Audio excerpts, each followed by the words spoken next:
श्री दुर्गा सप्तशती प्रथम अध्याय। महर्षि मार्कंडेय बोले, भगवान सूर्य के पुत्र सावर्णी की उत्पत्ति की कथा को मैं विस्तार से कहता हूँ, आप ध्यान से सुनिए।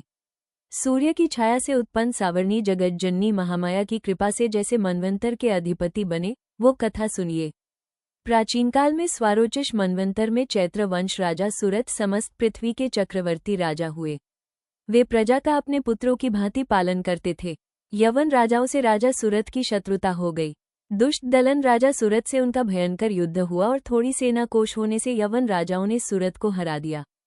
तदनंतर राजा अपने नगर में राज्य करने लगा, तो भी अन्य शत्रु राजाओं ने राजा सुरथ पर चढ़ाई कर दी और नगर में भी दुराचारी मंत्रियों ने राजा का कोष, सैन्य और समस्त वस्तुएं छीन ली तथा राजा सुरथ हारकर अकेला ही घोड़े पर सवार हो शिकार खेलने के बहाने घोर जंगल में चला गया। वहां महर्षि मेधा का सुंदर आश्रम देखा जो अहिंसक सिंह आदि पशुओं तथा शिष्यों और मुनियों से शोभित था। वहां बैठे हुए महर्षि मेधा को राजा सुरथ ने नमस्कार किया और मुनि से उचित सत्कार पाकर कुछ समय इधर उधर फिरता हुआ उसी आश्रम में रहा। कुछ काल के बाद फिकर वो अपने राज्य तथा प्रजा की चिंता से विचरने लगा कि जिस राज्य को मेरे पूर्वजों ने भली भांति चलाया और प्रजा का पालन किया, वो आज मुझसे चला गया। वे दुष्ट मंत्री राज्य का पालन धर्म नीति के अनुसार कर रहे होंगे या नहीं, और मेरा मुख्य हाथी भी दुश्मनों के वश में हो जाने से क्या क्या कष्ट भोगता होगा। जो आज्ञाकारी नौकर नित्य प्रसन्नता से धन और भोजन प्राप्त करते थे, अब उन दुष्ट राजाओं के आश्रय में रहकर कष्ट पाते होंगे। मंत्री राज्य के धन को कुमार्ग में व्यर्थ ही अपव्यय करते होंगे। जो धन मेरे पूर्वजों ने बड़े कष्ट से संग्रह किया था, सो नष्ट हो गया होगा। इस प्रकार वो राजा राज्य की सभी बातों की चिंता करने लगा। कुछ समय पश्चात एक दिन आश्रम के समीप एक वैश्य को आते देखा तो राजा ने उससे पूछा कि अरे भाई, तुम कौन हो और यहाँ क्यों आए हो? तुम्हारा मलिन मुख शोकयुक्त क्यों दिखाई देता है? इस प्रकार राजा सुरथ की बातों को सुनकर उस समाधि नाम के वैश्य ने राजा सुरथ से कहा कि हे राजन, मैं समाधि नाम का वैश्य हूँ। मेरा जन्म धनवान कुल में हुआ। मेरे दुष्ट स्त्री पुत्र आदि ने मुझे धन के लोभ से घर से निकाल दिया है। मैं धन, स्त्री, पुत्र से रहित हूँ। अकेले दुखी होकर इस वन में आया हूँ। मुझे अपनी स्त्री तथा बंधुओं का कुछ भी पता नहीं। मैं यहाँ रहने के कारण अपनी स्त्री, पुत्र तथा स्वजनों की परिस्थिति को नहीं जानता कि वे इस समय अपने स्थान पर सुखी हैं या दुखी। मैं ये भी नहीं जानता कि मेरे पुत्र सदाचारी हैं या व्यभिचारी। राजा बोला, जिन स्त्री पुत्रादि ने तेरे धन संपत्ति को छीन लिया, फिर उन्हीं के स्नेह में तेरा मन क्यों जाता है? वैश्य बोला, आपने मेरे विषय में जो बातें कही वे वास्तव में सत्य हैं, परंतु मैं क्या करूं, मेरे चित्त में कठोरता उत्पन्न नहीं होती। जिन पुत्रादि ने धन के लोभ में आकर मुझे घर से निकाल दिया है, मेरा चित्त फिर भी उन्हीं में आसक्त होता है। ये जानते हुए भी मैं अनजान हो रहा हूँ। मेरा मन स्त्री पुत्रादि में आसक्त हो रहा है और इसी से ऊर्ध्वश्वास चल रहे हैं। मुझे इसका दुख है और मन खिन्न है। मैं क्या करूं? इन स्वजनों के निर्मोही होने पर भी मेरे मन में उनके प्रति प्रेम है। मार्कंडेय ऋषि बोले, हे द्विज श्रेष्ठ। तत्पश्चात राजा सुरथ और समाधि वैश्य दोनों मिलकर मेधा मुनि के समीप गए और प्रणाम करके बैठकर मेधा ऋषि से कथा प्रसंग करने लगे। राजा बोला, हे भगवन, मैं आपसे एक बात पूछना चाहता हूँ, आप कृपा करके बताओ। हे महाराज, मेरा मन वश में नहीं है, इससे मुझे दुख है। गए हुए राज्य तथा अन्य सभी स्त्री, पुत्र, बांधवों की ममता मुझे अभी तक बनी हुई है। हे मुनिश्रेष्ठ, ये जानते हुए भी मेरा स्नेह उनसे अज्ञानियों की भांति विशेष बढ़ता जाता है और इस समाधि वैश्य को इसके स्त्री पुत्रादि ने त्याग दिया है तथा इसे घर से बाहर निकाल दिया है। ये भी उनमें अत्यंत आसक्त रहता है। इसी तरह हम दोनों बहुत दुखी हैं।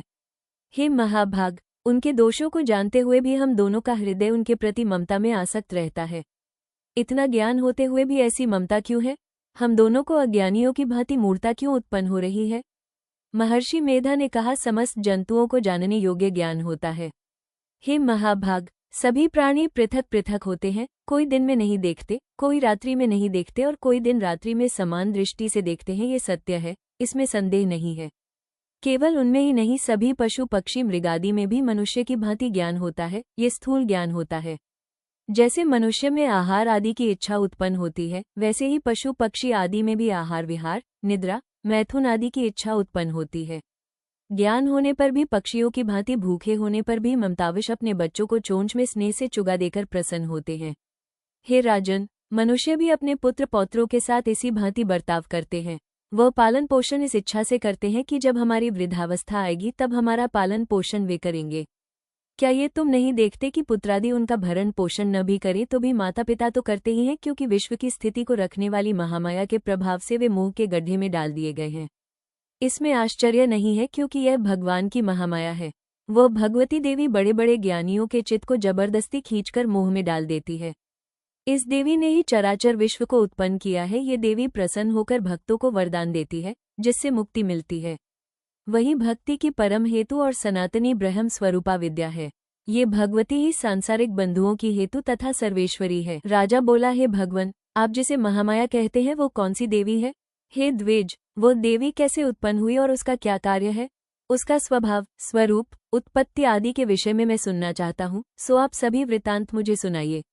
ऋषि ने कहा, वो देवी नित्य है और सब चराचर में व्याप्त है, तथापि उसकी उत्पत्ति अनेक भांति से है। उस कथा को तुम मुझसे सुनो। ये भगवती देवताओं की कार्य सिद्धि को उत्पन्न होती है और अजन्मा उत्पन्ना कहलाती है। जब भगवान विष्णु संपूर्ण विश्व को त्यागांत में जल ही जल करके योगनिद्रा में शेष शैया पर शयन कर रहे थे, उस समय विख्यात मधु और कैटब नाम के दो घोर असुर भगवान विष्णु के कान के मैल से पैदा होकर ब्रह्मा जी को मारने को तैयार हुए।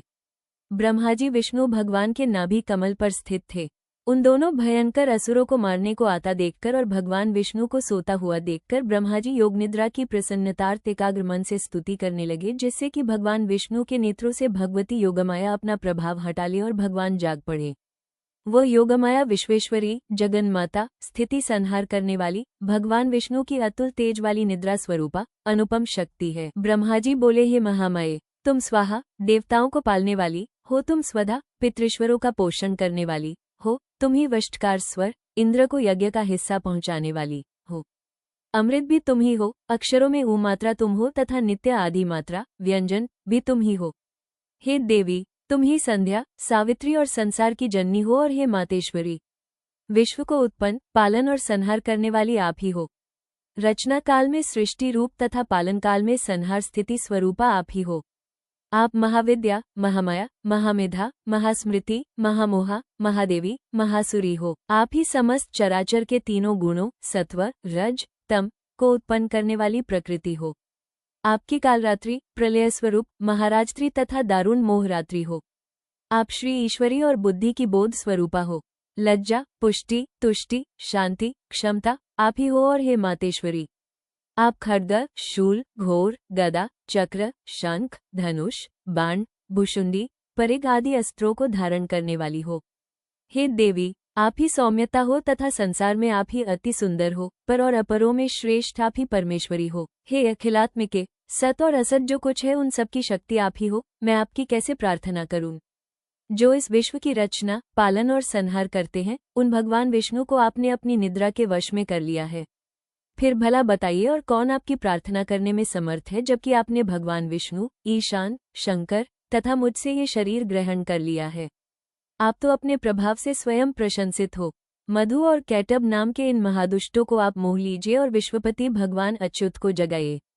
इन दोनों महासुरों का संहार करने के लिए भगवान को बुद्धि दीजिए। ऋषि बोले, इस प्रकार जब ब्रह्मा जी ने मधु और कैटब असुरों के संहार के लिए तथा भगवान विष्णु को जगाने के लिए तामसी देवी की प्रार्थना की, तो उसी समय भगवान विष्णु के नयन, मुख, नाक, भुजा, हृदय और वक्षस्थल से निकलकर अव्यक्त योगमाया उपस्थित हो गई और योगनिद्रा से भगवान जनार्दन जाग पड़े। तदनंतर भगवान विष्णु ने उन पराक्रमी वीर्यवान मधु और कैटब असुरों को देखा, ब्रह्मा जी को खाने के लिए जिनकी आंखें लाल हो रही थीं। तब भगवान विष्णु ने शेष शैया से उठ उन असुरों से 5000 वर्ष तक बाहुयुद्ध किया। अति बलशाली महाउन्मत्त दोनों असुरों को महामाया ने मोहित कर रखा था। अतः दुष्टों ने भगवान से कहा कि आप हमसे वरदान मांगो। भगवान ने कहा, यदि तुम मुझ पर प्रसन्न हो तो मेरे हाथ से तुम्हारी मृत्यु हो, मैं तो केवल यही वर चाहता हूँ।